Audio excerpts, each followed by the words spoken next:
మనం ఆఖరి వీడియోలో కంటికి కనిపించే చెత్తను తీసివేయడానికి చేతితో ఏరివేయడం, హ్యాండ్ పికింగ్ గురించి, అలాగే సైజును బట్టి వేరు చేయడానికి జల్లించడం, సీవింగ్ గురించి తెలుసుకున్నాం కదా!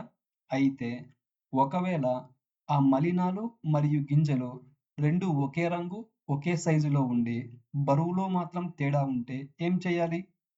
అప్పుడే మనకు తూర్పార పట్టడం, విన్నోవింగ్ అనే పద్ధతి సూపర్‌గా సెట్ అవుతుంది. అసలు ఈ తూర్పార పట్టడం అంటే ఏంటి? సింపుల్‌గా గాలిని వాడుకొని తేలికగా ఉండే రేణువులని బరువుగా ఉండే రేణువుల నుంచి వేరు చేసే టెక్నిక్ అన్నమాట.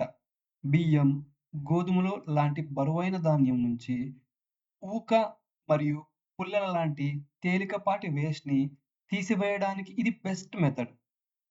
ఈ ప్రాసెస్ ఎలా చేస్తారో చూద్దాం రండి. సాధారణంగా దీనికోసం చేట వాడుతారు.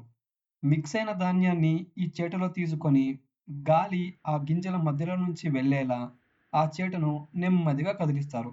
మనం అలా ఎగరేసినప్పుడు గాలివాటం వల్ల తేలికపాటి రేణువులు పక్కకు ఎగిరిపోవడాన్ని మీరు గమనించవచ్చు. బరువైన ధాన్యం మాత్రం క్లీన్ అయ్యి చేటలోనే మిగిలిపోతుంది. ఇది మన ఇళ్లలో రెగ్యులర్‌గా చూసే సాంప్రదాయ తూర్పార పట్టే పద్ధతి. ఇంకో పద్ధతి కూడా ఉంది. ఇక్కడ కూడా సేమ్ ప్రిన్సిపల్. తేలికపాటివి ఎగిరిపోతాయి, బరువైనవి కింద పడతాయి. ఇక్కడ చూడండి, గాలి ఒక పక్క నుంచి వస్తుంది కదా! మనం ధాన్యాన్ని పైనుంచి కిందకు పోస్తున్నప్పుడు ఆ గాలికి తేలికపాటి రేణువులు దూరంగా ఎగిరిపడతాయి. కానీ బరువైన ధాన్యం మాత్రం గాలికి కదలలేక నేరుగా కిందకి పడి ఒక రాశిలాగా ఏర్పడతాయి. ఆ మలినాలన్నీ పోయేదాకా ఇలా చేస్తూనే ఉంటారు. ఒకవేళ గాలి లేకపోతే సింపుల్. మనం ఎలక్ట్రిక్ ఫ్యాన్స్ వాడుకోవచ్చు.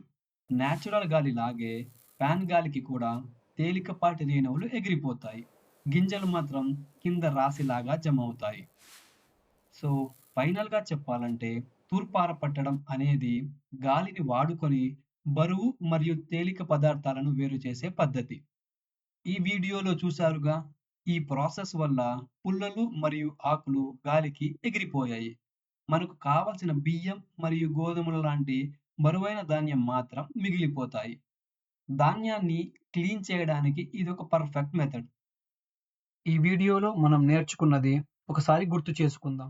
సారాంశం: మలినాలు మరియు గింజలు ఒకే రంగు, ఒకే సైజులో ఉండి కేవలం బరువులో మాత్రమే తేడా ఉన్నప్పుడు వాటిని వేరు చేయడానికి మనం తూర్పార పట్టడం లేదా విన్నోవింగ్ అనే పద్ధతిని ఉపయోగిస్తాం.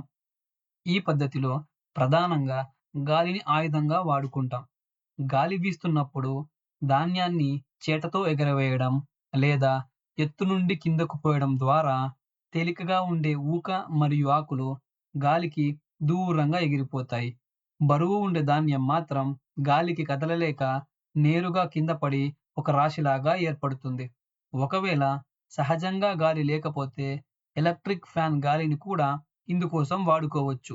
మొత్తానికి బియ్యం మరియు గోధుమల వంటి ధాన్యాన్ని శుభ్రం చేయడానికి ఇది చాలా సులభమైన మరియు ప్రభావవంతమైన పద్ధతి.